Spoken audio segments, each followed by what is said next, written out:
Money is evil. I'm telling you, money is evil. Once Yeah. you have it, and then when you realize that you can go back for more, it keeps on, it keeps on calling your name somehow. To say, Lerato, man, money looks good on you. Come for more. Nkululeko on Cultr.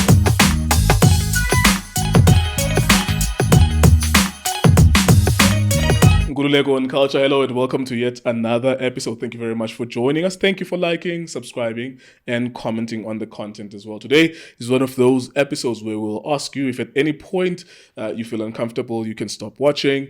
It's about crime, it's about reform, it's about changing and motivating other people. Today we're joined by Lerato Manaka. She is a crime prevention activist and a motivational speaker, amongst a lot of other things that she does as well. Lerato, thank you very much for joining us. How are you? I'm very well. Thanks for asking. How are you? I'm good, thank you. You've traveled all the way from Bloemfontein to be here. We really appreciate you coming through. Thank you so much. Thanks for having me. Yeah, I was joking with you that you ran away with 25 million in Mali Abantu and you blew it. Yes, unfortunately, I did. Are you confirming or denying 25 million? I'm not confirming the amount, but I'm confirming that I blew it. Okay, cool. We'll get there. Thank you very much for Yes. that. Tell us a little bit about yourself. You're Sotho and you're from the Free State. Where were you born originally? I was born in Welkom, that's in the Free State. Yes, I'm proudly South Sotho. And I grew up in Sasolburg. I was taken there when I was 2 months old, and I was brought up by my paternal grandparents. And then at the age of 11, I went back to Welkom to stay with my parents. And I matriculated in Welkom. That was in 2001. Yeah, and then I came to Joburg. Okay, do you stay longer in Joburg? How did you find Joburg when you came this side? Looking back, reflecting back. Okay. Yeah, you can put it speak it. You can put it speak. Okay. Looking back at my history, yes, I could say that I stayed longer here in Joburg. And Joburg for me was, everything is just on the fast lane. Everything is just moving fast, And especially when you come from a Free State, your mind is still a bit swakinyana, and then you come here, everybody's just on another level. So What kind of upbringing did you have in the Free State? You mentioned that you grew up with your grandparents, and then at some point you joined your parents as well. What kind of life did you have with your parents? Were they a married couple? How many were you at home? Okay, there's just two of us. It's just myself and my younger brother. And yes, my parents were married. When they took me to my grandparents, my mother had to go back to school to finish her tertiary education. So I come from a background that is very, very strict. I was not allowed to have friends outside school, even outside church. So that made me lock myself inside a shell. I could not relate to other people easily. I could not make friends easily. And because of the strict background, I did not even have the relationship with my parents, and also due to the distance as well. And eventually, when I went back to stay with them when I was 11, they were very busy with their own lives, and most probably they forgot that I existed because, we didn't have time to sit with either my mother or my father to find out about me. Yeah, and what exactly do you mean by that? Were they working too much? Like what kind of home was it when you were at home and you're growing up as a teenager, 12, 13, 14? Are they not there most of the time? What's happening? Do they drink? Yeah, no, they were physically present but emotionally absent. Let me give you an example. Like my dad, both of them were working, and my dad would come home every night at 8 p.m., even though he finished working at 4 p.m. So from 4 p.m. until 8 p.m., he'll be out with his friends, and he'll come home under the influence. So obviously, when you are at that state, you just want to go to sleep, and you don't have time to make to have relationship or bond with your kids. And my mother as well. she was extremely busy with her own things, attending every single funeral every weekend. Like, she hardly had time for us as kids growing up. Yeah. And my younger brother as well. When I was 11 and when I went back home, he was taken to go to my grandparents. And there's a 10-year gap between us. So that too affected our relationship. Did you have, when you were going through it, did you have any sense of resentment or injustice? Did you notice it, or it's something that you're noticing now looking back? It's something that I noticed now looking back. I've had experiences whereby I could feel that my childhood had an impact, still has an impact on me having the feeling or the fear of being rejected. So I think looking back now, it makes sense where is this feeling coming from? The fear of being rejected. It's because from home I already felt like I'm being rejected if somebody did not have an interest in my life. So yeah, I grew up with that, and it didn't make sense then, but now it's all clear. How were you amongst other kids? Were you a friendly child, or you said you kept to yourself mostly? Did you have friends when you were 13, 14, 15, or what? I had friends, but I was not a child whereby I was never involved in a group of friends. I can only do one-on-one friendship. I don't know if I'm making sense. Yeah, I can hear. Because of the rejection, the fear of rejection, yeah, it wasn't easy for me to make friends. Hence, I preferred the one-on-one kind of a friendship and not the group. And because of the fear of being rejected, I always wanted to please other people, because I don't want to be rejected. I want to be their hero or their heroess to them. Yes. All right. Seems like, with the exception of course, the neglect that you're speaking about in normal childhood, relative to a lot of other black kids who grow up without fathers, who grow up in families where the mother or the father or both do not work. So it seems like a relatively decent childhood. But of course, everyone has their childhood traumas one way or the other. But I'm just saying, like, in comparison to, I think 70 to 80% of the kids in South Africa grow up with a household without a father. And I think a lot of them, the majority, significant majority, also grow up in homes where there's no employment for one parent or the other. But yeah, thank you very much for sharing that with us. As I move then to Johannesburg, you're saying that you came to Johannesburg after matric? And who did you live with when you came to Johannesburg? No, okay. I came to further my studies here in Okay. Johannesburg. There was no family member? No. So I stayed at the res. Okay. And you were studying what exactly, and which institution? I was doing my business management through University of Johannesburg. Yeah. And how was that? Like, how long did you stay there for? Did you drop out? Did you complete the course? And how was that experience? Okay.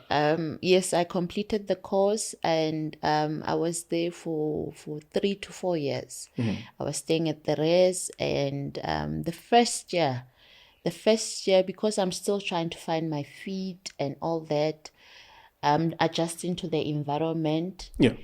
And also I'm dealing with my own childhood trauma things. It was difficult for me to adjust in the first year. Now in the second year, that's when I lost my father.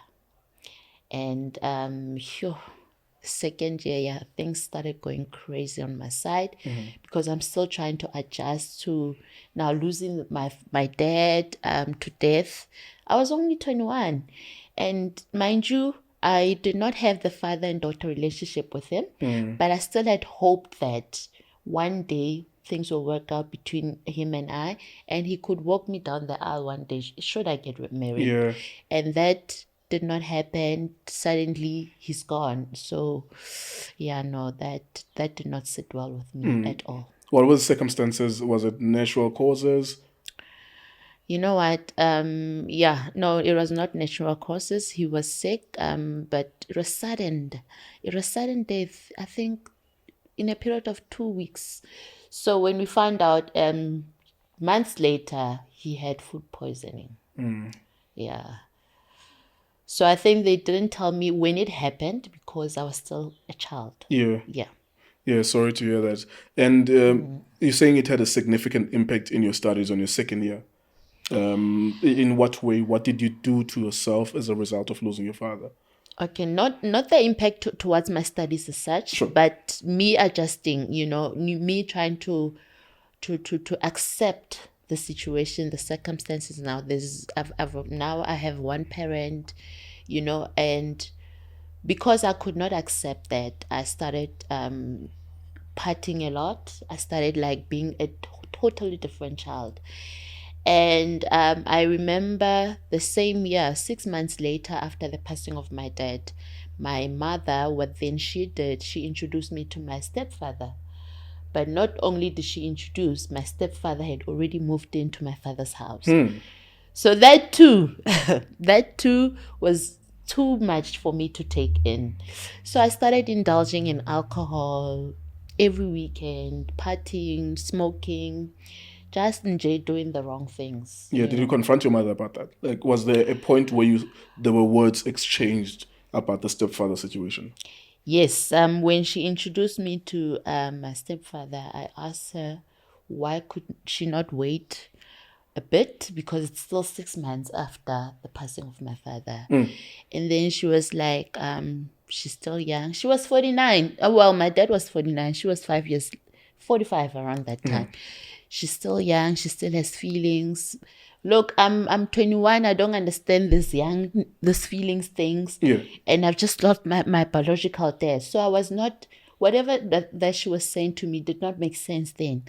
And then she ended up saying to me, you know what, because you don't understand, let me move out and leave you guys at your father's house. And I'm thinking, no, that's not a solution, because I stay in Joburg. It's only my younger brother here, and you can't leave him alone. So it was one of those things that was forced in our lives, and there was nothing we could do about it. We had no say. It's interesting that you when you mentioned the death of your father and I asked the circumstances, you mentioned poisoning. And then you say less than 6 months later, your mother moves in with your stepfather. Did you link the two? And do you have any suspicions around that? Obviously, when you come from, I come from a small family, but with us black cultures, our extended families, there's a whole lot of them. And there were stories bouncing up and down, especially during the funeral arrangements. Yeah. And with the 6 months moving in of my stepfather, obviously the stories kept going around. And I think this is when I found out that my father was actually poisoned.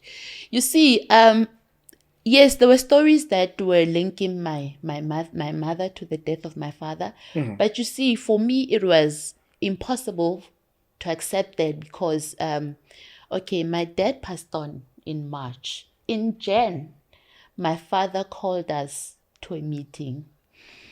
And he said to us, it was just myself, my younger brother, and my mother, and himself. It was around 8 p.m. Friday night. And he said to us that his girlfriend wants to kill him. Obviously, he was under the influence. No one took him seriously. Just one of those chats. Girlfriend isn't like an extramarital relationship that he has outside? He had one, yeah. Okay. And when he announced that the reason why the ex-girlfriend wants now to kill him is because now he wants out and the girlfriend doesn't want him to go out. So we didn't take him seriously. We thought, it's alcohol talking. And then when it happened, it was one of those reality checks moment. And then the stories, but you see, I've got this one at the back of my head. I see. Yeah, so it was impossible for me to link my mother where else he had confessed to this. With his own mouth, he told you guys that there's a possibility that someone could kill him. Exactly. And then 2 months later, he died. And then 2 months later, he died. And with my mother also moving on so quickly, it was impossible for me to judge her because maybe she's doing it from pain. When your husband just announces that this has been happening and maybe you're trying to, but you see, what the problem that I have with everything is nobody thought of us in the whole process. Yeah. Yeah. How do you deal with conflicting feelings about, this is a conceptual question, about your father telling you that his girlfriend could kill him. He's convinced, even though he's under the influence of alcohol. And then your mother tells you that he's moving in with a stepfather. And then during the funeral, people are convinced that your mother did it. How do you reconcile all of that information? And where does your feeling lean towards? It's a predicament. You have all of this information, and you have to you don't have to decide. You're not going to do anything. It's not like you're the police or the investigator, but you are intensely involved in this because that's your father. As you reconcile this to yourself, collect all the information, what does your hunch tell you, and how difficult is it for you to choose one side or the other? Even before my dad passed on, there was already family battles between my mother and her in-laws. So I was mostly caught in between. Yeah. So even before he passed on, I've learned not to entertain what people will be bringing to my attention. Sure. Especially about the other one, if it's coming from the other side of the family. So when it happened and when these stories came up, I had already trained myself not to entertain, because there were already fights about whatever it is that they were fighting for. And I remember telling my mother when my dad was still alive that I cannot entertain her fights with her in-laws, because she took me to her in-laws when I was 2 months old. So when I'm all grown up, it's impossible for me to forget about everything that they've done for me and to take on her side. So I asked nicely not to be part of whatever it is that was happening. So when these stories came after the passing of my dad, obviously my paternal grandmother was also still alive. And mind you, this is the mother that brought me up, That raised you here. So she's convinced of my mother doing it, and I'm like, so every time when she speaks, I promise you, I train my mind, all my feelings, to block it. My mother will even tell you now. I remember there was one time when she confessed to one of my friends that, Lerato, if there's something that's happening on her father's side, be it death or wedding or whatever, she never announces. Because I learned that if you take things from here to go there, this is when you are creating fights. Yeah. Yeah, that's such an interesting conflict. But of course, there's death is as well. I don't know how I would deal with that, or a lot of our audience would deal with that as well, to be caught in that. And you are in your second year and you fall into the trap of, in how you deal with it, you drink. But you said you completed your course, so it doesn't overly negatively affect your studies. It did not affect my studies, but it affected my personal life, because what happened was, due to the drinking and partying a lot and everything, I started being loose, if I could put it that way. And I fell pregnant the same year. In your second year? Yeah, in my second year. And I did not drop out. I continued, but life was no longer the same anymore. And I took my child to go stay with my mother, and I came back here and continued. Nothing changed. Continued with the life that I had chosen now, just so I could forget about everything, because everything was just happening so fast and it was all piling up. And I just thought, you know what, the easy way out is partying, indulging in alcohol. But I didn't think that it would make me forget for that spare moment, and then when you're sober again, your problems are still there. No, I was not even thinking about that. I wanted a solution, and I thought that was a solution. Yeah, and you completed the course. I completed, yes. What happens after then? You with the father of your child, or was it a random encounter? Was it someone that you had a relationship with? It was somebody that I had a relationship with, not the father, not my husband. Not your husband, okay. Yeah, but somebody I had a relationship with prior meeting my husband. So I completed, and I'm still suffering from this thing of wanting to please people because I'm afraid of rejection. So with the friends that I have as well, nobody is advising each other of wrong things. We are doing these things together, and we are wanting to please one another, and all of these things, they demanding money. And Joburg alone, it's expensive. Yeah. It's expensive, and I'm still a student with one parent now. So you know what? And I thought, maybe an easy way out to afford this lifestyle is to start having multiple relationships, whereby we could get somebody to when they name them, they say Minister of Finance, Minister of Transport. We had those, Nati, tertiary. So yeah. How was that lifestyle? I mean, you have to be a DJ. Your phone, you juggle here, you juggle there.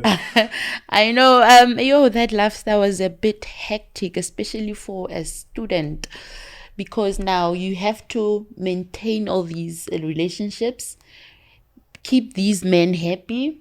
They can't come and see you all at the same time. You have to lie to the other. Hey, it was just hectic. Luckily for me, I had a friend. I still do have. She's still my best friend even today. She's got the same speaking voice as I do. I swear, when she answers my phone, nobody could tell that it's me. When I answer her phone, nobody could tell that it's her. So yeah.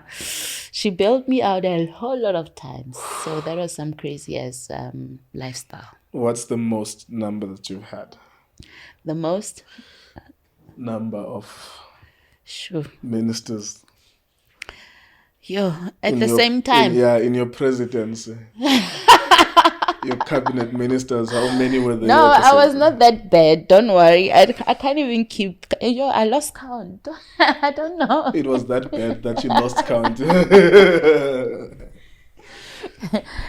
I was still 6, young. 7, 8, 9, maybe 10. 4. Yeah, I was still young. Hey, I was very, very young. I was very young. I knew I had to have somebody for Monday, Tuesday, Wednesday. And those they need to provide, sustain my life. Minister, airtime, not data. The airtime, food, transport. When we need to go partying, there must be somebody on speed dial to come and pick us up. Such, There was a club by Melville. I don't know if it's still there. Monaco. Ooh, I was a regular there. My goodness. Even the bouncers, they knew us. Hectic lifestyle, I tell you.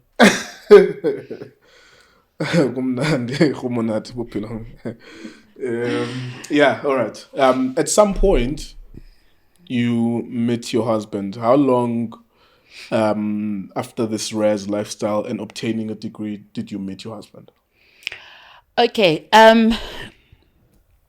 Before meeting him in 2004, my dad rested in 2001. I had a child in 2001. And then 2004, I completed my qualification. Sure. So in 2005, beginning of 2005, I was doing a learnership program with one of the financial institutions, one of the banks, let me put it that way. And I remember phoning my mother, asking her to please pay for my fees because now I needed to go graduate. And then she said to me, she's still waiting for payouts from my father's payouts. Okay. And then I was in disbelief because it has been long and she's still waiting, So I decided to take an initiative and phone and find out what's happening with the payouts. And then I got the biggest shock of my life to say, no, she received it same year that my dad passed on in October when they read those bank accounts. I had saved them on my phone. And then I see, man, this is my mom's bank account.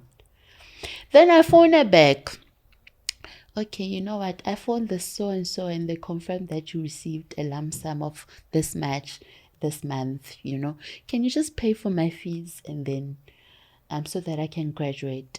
Her response was, no, Lerato, that's my money, not yours. Find yourself, go to Hillbro Manaka, make a plan, go to Hillbro, or find yourself a husband that will pass on so that you can also have money.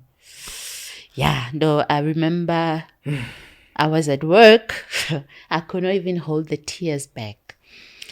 I started crying, and then I phoned my aunt from my paternal side. Because now they were fighting. Mm-hmm.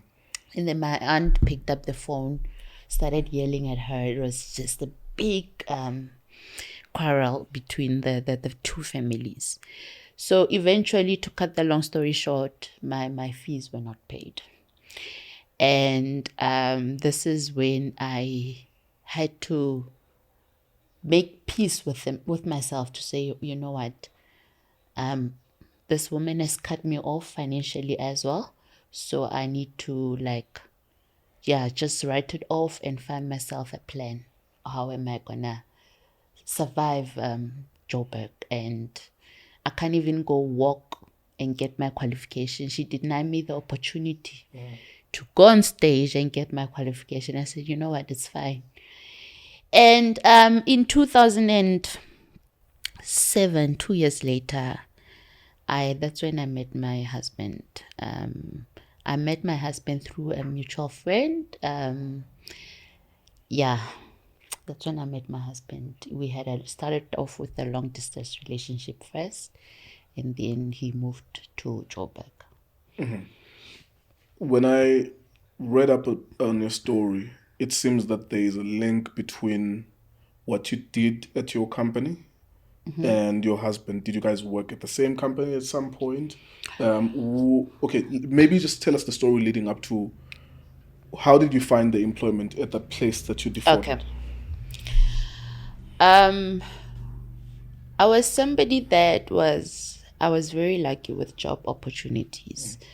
So I applied, and I was interviewed, and I received an opportunity with that specific company in question. And then then I was already married. Yeah, I got married in 2009, and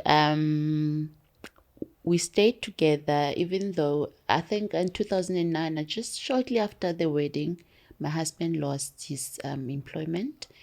And then everything started looking at me now. I started becoming a breadwinner, handling everything inside the house while he still tried to find his feet.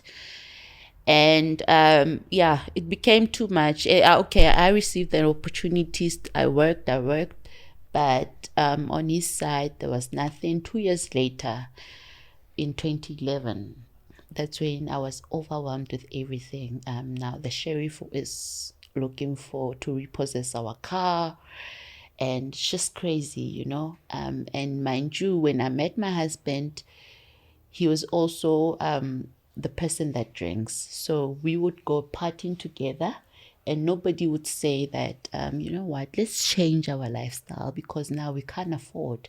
Even with him losing his job, we didn't even sit down and say, you know what, let's try and readjust to, no. So everything just became too much. And at that time, I was working, I had access to my employer's bank account. I was working as a head office accountant. And one day I was just looking at that bank account, looking at that money moving up and down. Hey, and I thought to myself, you know what? If I just steal a little bit, no one will notice, because I knew the systems in and out. And this is a bank or a company? No, a company. Okay. A company. I knew the systems in and out. It's an international company, by the way. So and it's making just a ballpark figure in terms of the money that it's receiving monthly. It's making in what region, as you would see the bank accounts? Then I don't know now. Yeah. Then when I was looking at the bank balance, it was about 200 million in it. 200 million. Yeah. So, you know, That's tempting. yes. And In South African currency. yes. Okay. And and I'm thinking of all my problems, you know. And I just thought, you know what, let me just do it once. Okay. Before you get there, how much were they paying you per month? I was on 25,000 per month salary In 2011. in 2011. Okay. But remember, I've got too many debts, and the lifestyle that I've chosen, I did not even adjust to a lower lifestyle. Were you guys renting at the time? We're renting, but we're renting in the suburbs. We're not even going to the townships and all. And how much is your rent, if you can still remember? Sure, it was a 2-bedroom. It was 4,000. Just on rental, without electricity and everything else, and petrol. Yeah. And the car, the sheriff is looking for the car. The sheriff wants to repossess this car. And when I've got kids now, I had 2 kids then. The school fees, and I'm still owing my school fees from 2000 in Tonton. Yeah. So the first fraudulent transaction went towards to saving the car and to pay me for my fees and my kids' school fees. And the second one. Okay.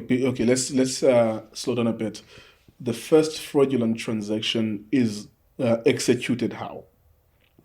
How are you taking the money from one bank account to another? Do you create a bank account that is not in your name, or do you do it to avoid the paper trail of being linked with you? What do you do in terms of defrauding the company? Okay, what I did was I transferred money from my employer's bank account, and then I transferred it into my husband's business account. Okay. So it's that business account which is in your husband's name. Yes. Okay. And I remember when the money cleared, both of us were sitting up midnight when that SMS notification came in. Ding ding. And then I think he started shaking then, because he said to me, let's return the money, because he knew when I was going to do it, and then he said, let's return the money. I'm like, it's out. We are going to get into trouble in any case. So when it's being audited, yes, at some point, yes, once a year you get auditors, or twice a year you would get auditors. They will see that there was this transfer to this bank account anyways. True.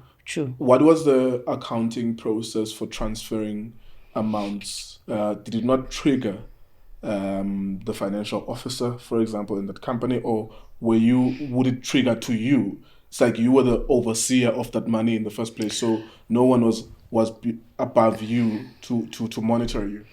Okay, there was a system that I used. What happened was my employer did not know that this system could communicate directly to the bank. And when I did my research, I found out that there's a way that we could get the system to communicate directly with the bank. However, even when I use the system, I can't load it using my name, because it's going to link directly to me. Yeah. So what I did was I used their passwords. So I must have a loader's password. I must have approver's password, 2 approver's passwords. So I did that, and every 6 weeks, the exact system will ask them to change their password.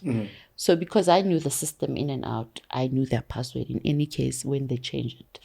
So that's the system I used to transfer the money, and I didn't use my credentials, I used theirs. Yeah.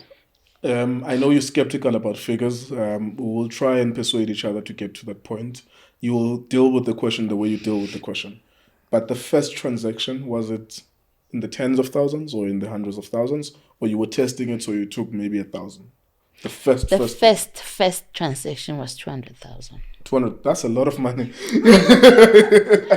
I wanted to save the car, pay the fees, the school fees. That's a lot of money. We're not judging, obviously. I thought maybe it's like 1,000 or something. I will never invite anyone to come to this chair so that I can judge them. I mean, I love people's stories and I love talking to people. So the first transaction was 200,000. Yeah. Shit.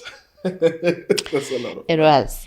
And that's why your husband panicked Yes. initially. Yes. Do you remember what you did the night or the day after you received that money? How was it at work?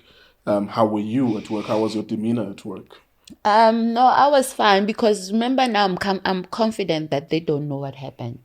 Because even when they get newly recruits, I'm the one that teaches them the system. I'm training them on the system.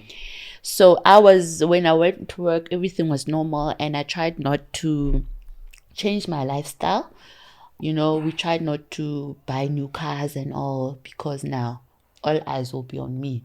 And for the fact that they know that I'm working with the bank account. So I don't want it to make it obvious to them at work that I am stealing.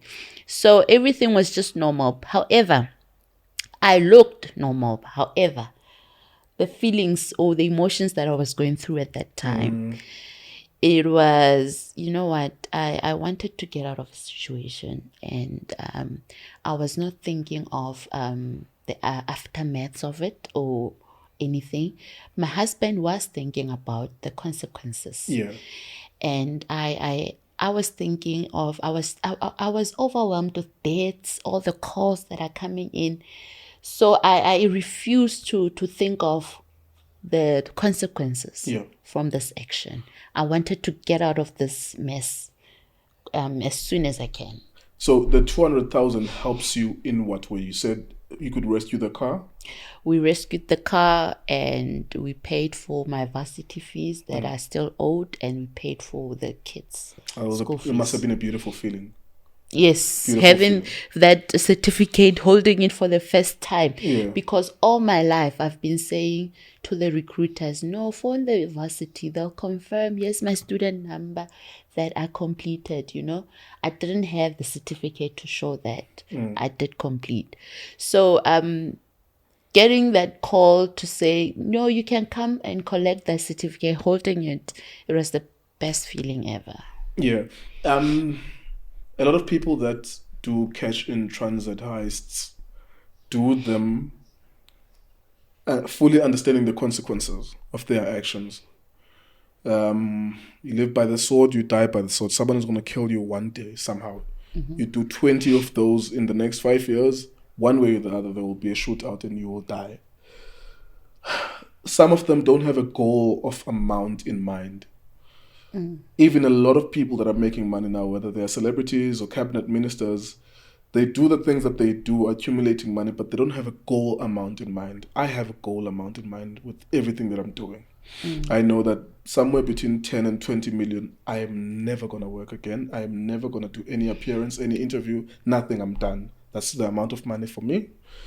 The goal in mind or the goal amount helps me to know what I'm working towards, so that I don't take interviews and I don't take television roles and stretch my energy until I'm 70 years old. If I get to 10 million in the next 10 years, I'm good. I'll be in 10 years' time, I'll be 42. I say that to say to you that after 200,000 and paying off all the things that you needed to pay off, did it ever occur to you that there must be a point where we stop doing this? Or did you resign yourself to the idea that, bazasibamba, anyways, at some point they're gonna trace this to us, so let's steal as much as possible? What was your mindset? After the first transaction, there's that a deep sigh, a sense of relief to say that you are now out of debts. Yes. However, you've seen the loophole now. You've seen the loophole, and now there are temptations, because of the lifestyle that we've chosen now. So what was happening through my mind, okay, when I went back for my second transaction, I think it was that thing that the first money finished so quickly. We didn't even enjoy it, And again, it was an agreement between my husband and I, go for it the second time, Now he doesn't have fear anymore. I also have. Oh yeah, I was about to ask, when did he lose his fear at some point? Money is evil. I'm telling you, money is evil. Once you have it, and then when you realize that you can go back for more, it keeps on calling your name somehow. To say, Lerato, man, money looks good on you. Come for more. So, we went for the second transaction, and the third, the fourth. After the fourth one, I resigned. Because now I already had a feeling that I'm now getting addicted to the stealing. And if I don't leave this company or this role, I'm not going to stop, because the external auditors were here. They didn't see this thing. I hid it. No one saw it. And I'm thinking, no, I won't stop, because I've seen the loophole. So I need to go. When I tendered my resignation in, the managers were like, no, we are promoting you. We can't let you go. I'm like, promotion. I'm like, oh, they don't. No, why are you unhappy? No, don't worry. I'm thinking, they don't even know that I'm stealing. Not that I'm unhappy. They're taking the cat. They say, here, the mice. Go. They leave them in the same room, unsupervised. You know what? So before we go forward, you said 4 transactions to this point, and then you resign. Can you confirm if the amounts were significantly bigger all the time, one after the other? More or less the same. Okay. All right, so we can infer that it's probably around 800,000 to 2 million. Yeah, you want those figures. You are adding at the back of your head. Our audience will want to know. I get it. You don't want to mention the figures. I understand. You are adding. As long as we know that it's in the millions by now, by the 4th transaction. No, it was it was in the millions already. So when it happened. Are you okay? There's tears in your eyes. Ankere, you are taking me back. Okay, let's have a moment. Let's take a breather, then we'll come back. Thank you. So you resign. They give you a job. They give you a promotion. Take us from that point. I resigned, and obviously management wasn't happy. They thought I'm unhappy. Okay. And they didn't know that I'm actually running away from my crocodiles. So what happened was there was an open position, and I was told that, no, go apply for that role, Lerato.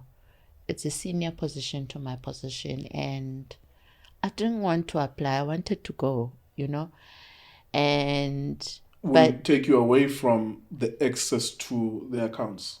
Yes, it was going to take me away from the access to the accounts. Okay. And remember, I don't want to give away access while I'm still there, because what if the person that comes and replaces me is going to find out what I did? Yeah. So, but now with the new role, so eventually I accepted the new role while I'm still trying to apply for another opportunity that I can go to, because at the time when I resigned, I didn't have a plan B, but I knew that I wanted to go because I won't stop stealing if I don't go. So with the new role, obviously the training happens over a period of a month. I'm handing over. So when I'm doing the handover, I still have this access to this bank account. And I see that the person that is replacing me is not that awake. So I do another transaction. So I do another transaction, and I do another one. So all in all, my fraudulent transaction were about 6. And And then there was an anonymous tip-off email that was sent to my boss.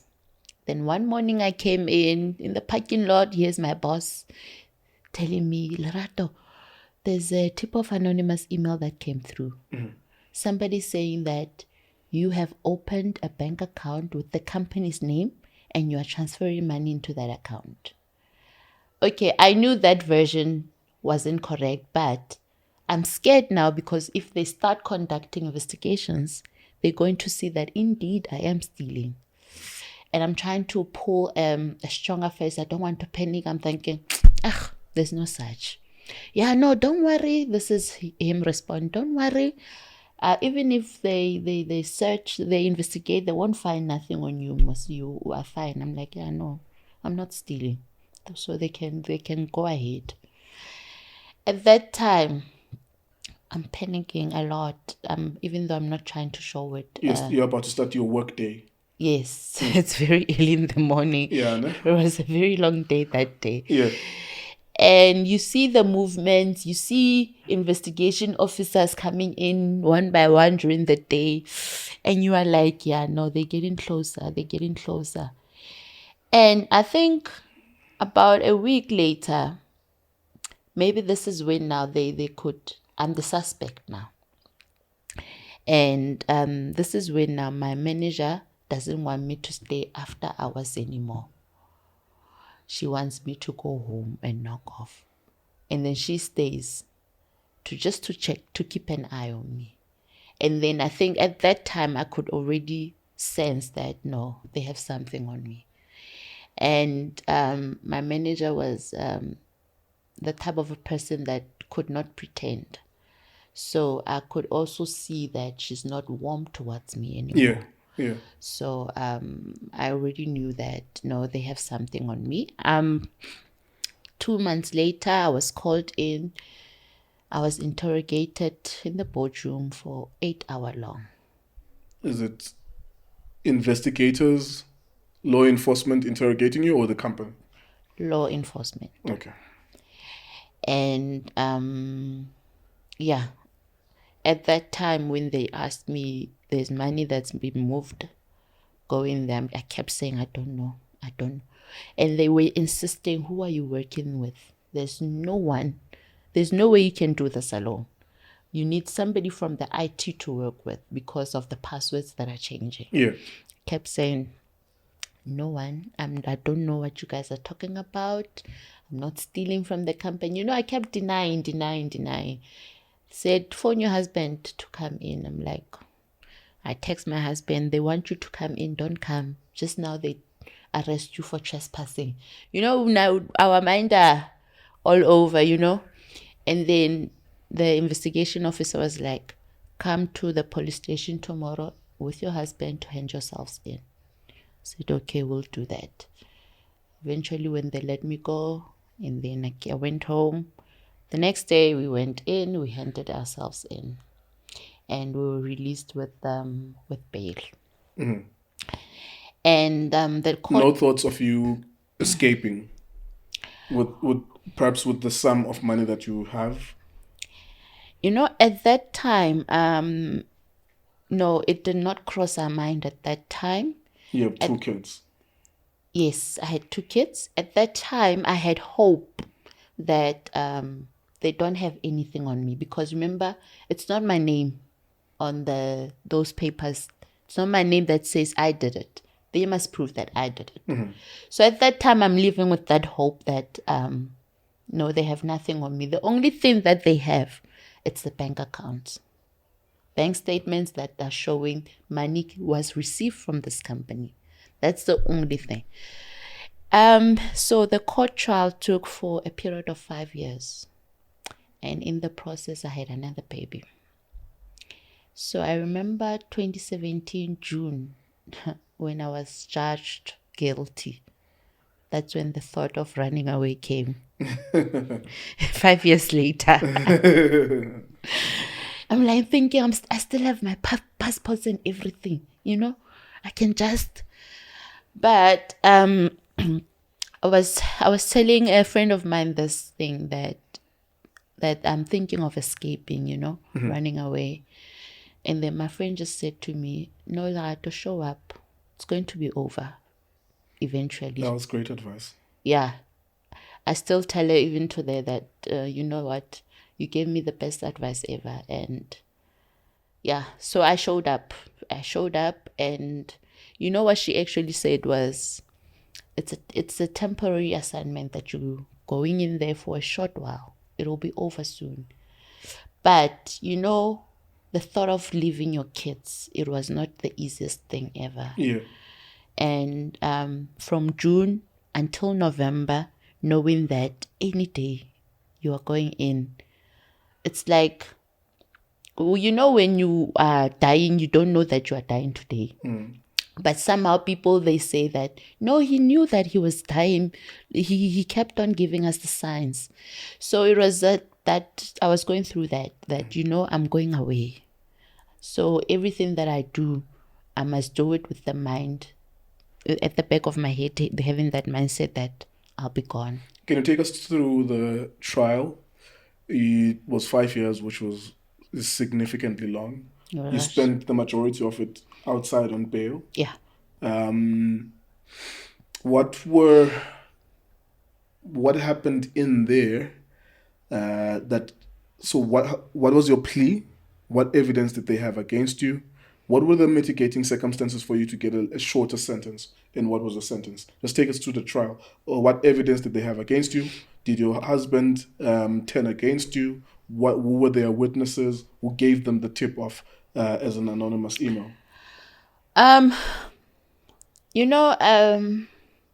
My trial was something else. That's hence I said that I still had hoped that I'd be a free woman.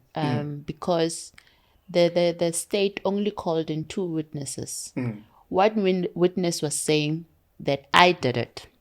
The other one was saying no, she didn't do it because the system that she used does not do payments, So, and then when it was our turn to state our case, we said no, there's no case to answer. You pleaded not guilty. We pleaded not guilty, yes. And we said there's no case to answer to. We are exercising our rights to remain silent. Okay. So when we were judged, I remember the magistrate said that you guys refused to state your own version. So we are judging you based on one-sided. And I think that was the biggest mistake that I ever did in my life. Not saying my side of the story, and the judgment was put forward based on one-sided story. So did they have significant what kind of evidence did they have against you, the state? So your initial transactions are to your husband's business account. Were they able to ascertain that is his account? And did they bring that forth in court, which it goes into his account, which is your husband? Yeah. They had evidence. Okay, the evidence that they had is the bank statements and affidavit from bank to say that we are confirming that this account belongs to this person, this and individual. These are the amounts that are coming in. Yeah. Okay. From this company. And the evidence that they also had, it's the company documents that they went and pulled to say this company belongs to this person, and the marriage certificate to say that your employee is married to. So everybody, because I kept on saying that, but I didn't do it. Did you say you were not married to your husband? Did you deny? No, because we using the same surname. Okay. And his business his business address, it's our residential address. Okay. So I could not get out of that one. But I kept saying, because there is no proof that I pressed the enter button, I didn't do it. And those people that are reflecting on those papers that did the payment and approved it, why are they not here charged with me? But at that time, I didn't think too much of it. I think everything started making sense when I was inside. To say that, you know what, the magistrate, it's a commercial court after all. I'm not the first person to appear due to fraud charges. So these people have experience of these people, of criminals coming in every day, changing stories. Yeah. So me standing there saying, no, I didn't do it. But the statements are saying it's your husband. On so and so day, he was at Tops, Northgate, swiping. You know, they even have cameras of him withdrawing at the ATM. You know, but I'm thinking, where do I enter though? I know you are telling me about everybody. Oh, you are not saying, Lerato Manaka, you did this. For the fact that I'm married to this guy, And you work at the company. and I work at the company. And because I was not going to let him go down, because I could have easily, fought for it. But I thought, guilt conscious was saying to me, Lerato, at the end of the day, you know the truth. You press that send button. You did it. So he kept on saying to me, no, I'll go to prison. Don't go. I kept saying, no, I can't go. I can't let you go inside. I did it. So between the two of us, it was that thing of who's going to let the other one down. And we were not letting go of this thing of wanting to let the other one sink. We thought, we had this thing that we are in this thing together. We've spent the money together, therefore we are in it together. Because he tried so many times to get me out. And I felt like, no, I need to go and do my time because I did it. What was the sentence and what did the judge say in his statement? What is the mitigating factor or the aggregating factor? Is giving you a harsh sentence or less sentence because of XYZ? What was his statements? So sometimes they will say, because you committed the crime and you were young, instead of giving you 30 years, I'm giving you 10 so that you can go and learn your lesson because you were maybe 17. And you didn't know any better, but you still have to be held accountable. What were his statements regarding you and your crime? Did they say you don't have any remorse, therefore we're going to give you the maximum sentence? What did they say? Okay. Apart from us refusing the state our version, we were first-time offense. It was a first-time offense, yeah, from my side and his side, and we were young. When I committed the crime, I was 29 years old. And we had kids depending on us and all of that. So eventually I got 12 years with a 4-year suspended sentence for defrauding my ex-employer. And then my husband got 8 years with a 2-year suspended sentence for money laundering. So therefore it meant that I had to go and serve 8 years while he had to go and serve 6 years. So it was in 2017 when we went in, when we were sentenced. I know you have to rush somewhere else. I feel like we've done justice to the story, but tell us about your experiences in prison. How was that first week, first month? How are women's prison? I think a lot of people are curious about that. Let's talk about the first night, rather. After the sentence has been read out, I think at that moment it had not sunk in, because everything is, court. There's a whole lot of movement and people are coming in and out, and your mind is a bit distracted. And then until I was taken to the holding cells, and then from the holding cells at the back of the van. Now there's a lady crying. Then this is when I see that I am going in. I am going in. And when the magistrate was reading my sentence, when he said 12 years imprisonment, I stopped listening because I was counting. Oh, my daughter will be this old, my son will be this old, and as a mother, I think being away from a daughter, for me, because of my childhood trauma, I know what it did to me.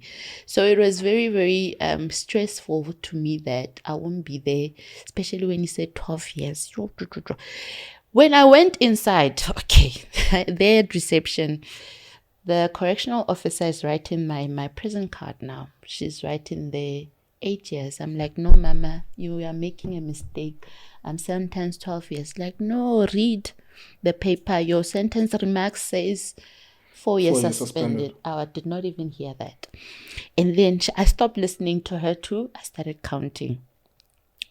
You know, when I went in and they searched me, and I was taken to the admission cell. That's when I started crying. I cried. You know why I was crying? When you go inside a correctional center, I always say that it's like going to a graveyard community. The only difference is that you still have the gift of life when you go into a correctional center. But why I'm comparing it to graveyard community is because you are going there with nothing.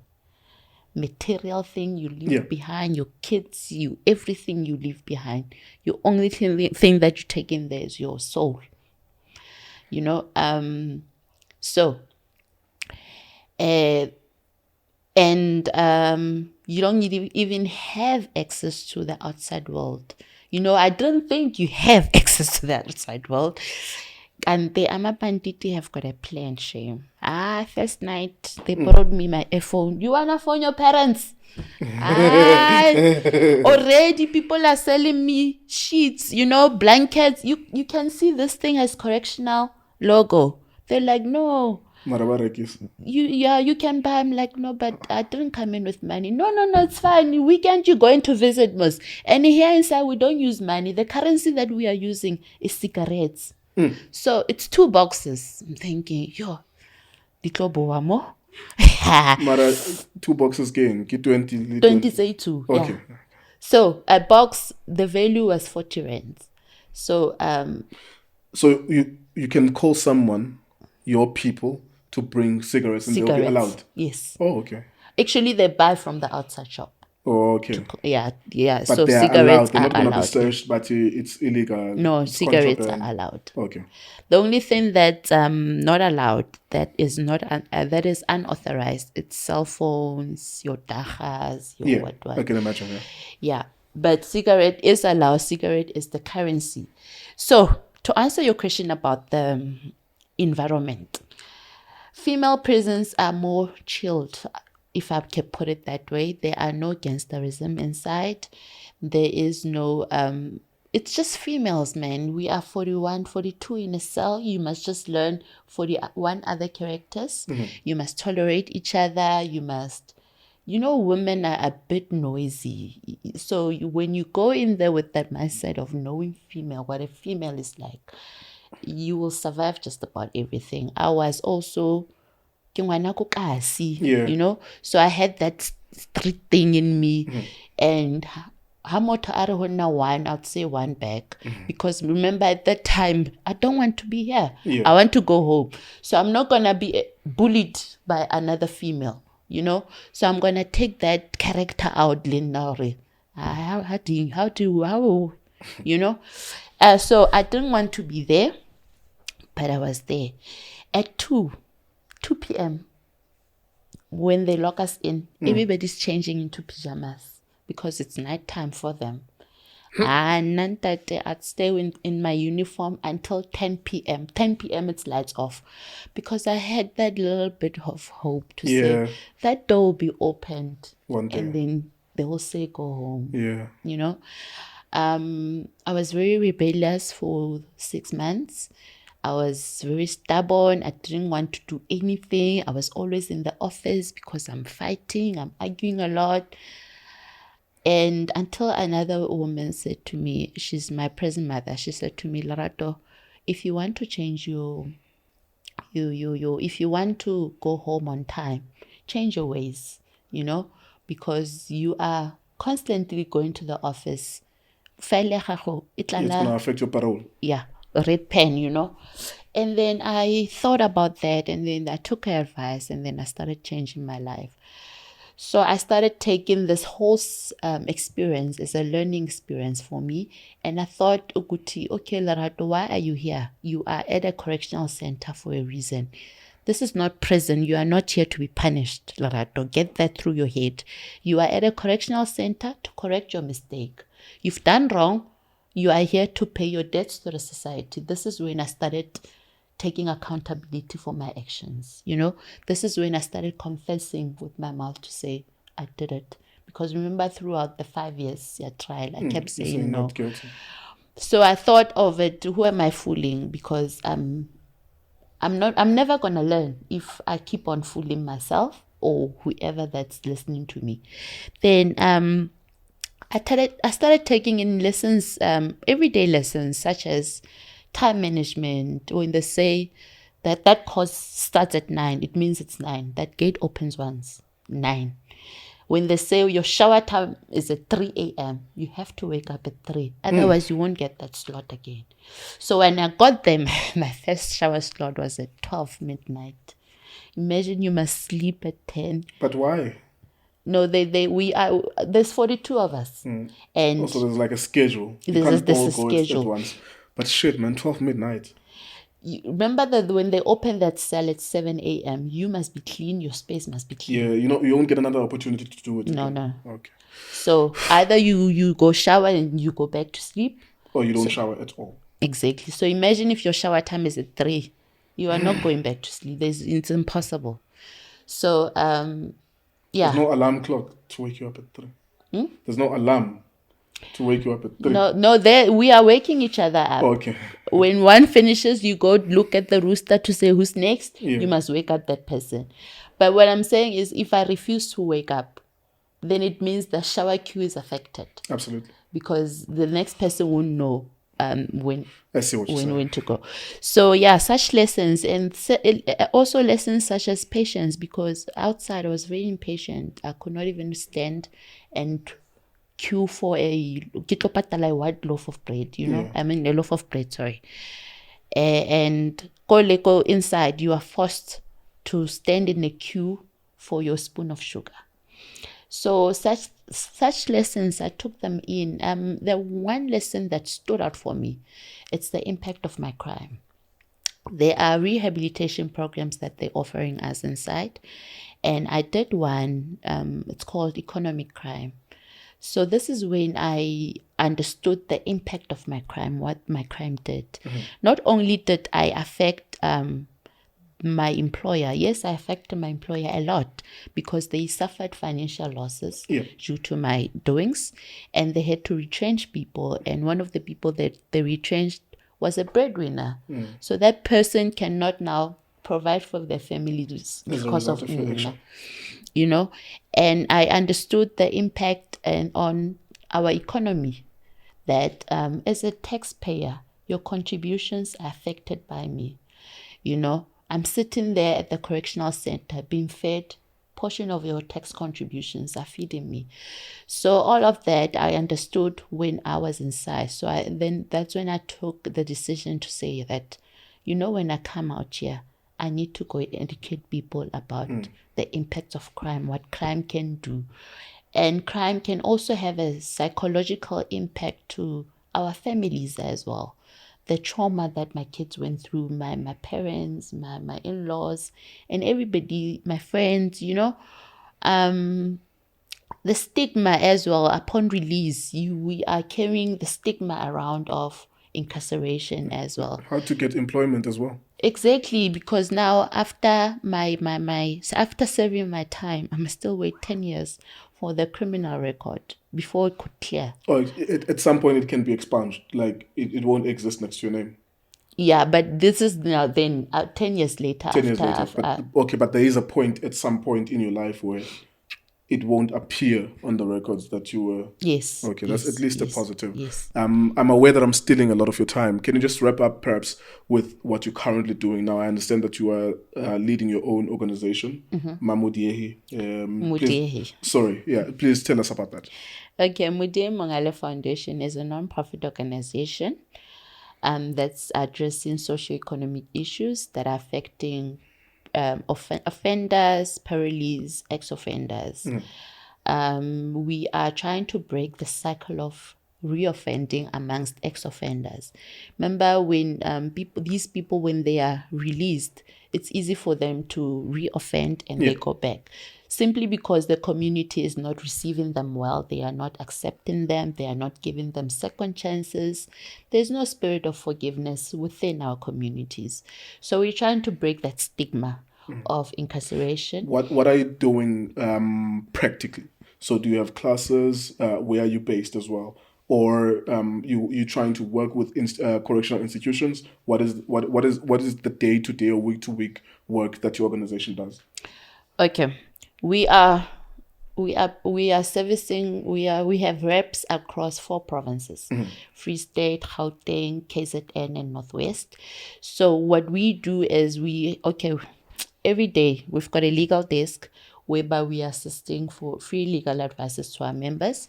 We've got a psychological counselors where they provide counseling sessions for families of incarcerated, because families of incarcerated are forgotten by the system. When they send somebody inside prison, they forget to deal with the families. And the families are also indirectly serving time, even though they're serving it outside the center. Absolutely. So we are trying to be there for them to provide psychological support. We are also working with the correctional center, going inside, giving rehabilitation programs, and giving support to offenders, because we want to prepare them for their release so that they are reintegrated back into the community. All right. Last 2 minutes. What did you spend the money on? Like, as a last parting shot to the audience, what did you spend the money on? Did you buy cars? Did you buy houses? What did you do with the money? We didn't buy cars, we didn't buy houses, because we knew there's a case, and then when the asset forfeiture comes, they were going to freeze all our assets. So we spent money on fun, vibing, crazy things, There's nothing that I can point and say. At least I bought that one. Did they seize your accounts? Did they freeze your accounts at some point? So did you have an opportunity to use that money at some point? No, the money. No. That's what I'm trying to work out in my head. Like, so you could not have spent all that money on alcohol. So did they take it back? What happened? No. There was nothing to take back because there was nothing in the bank account.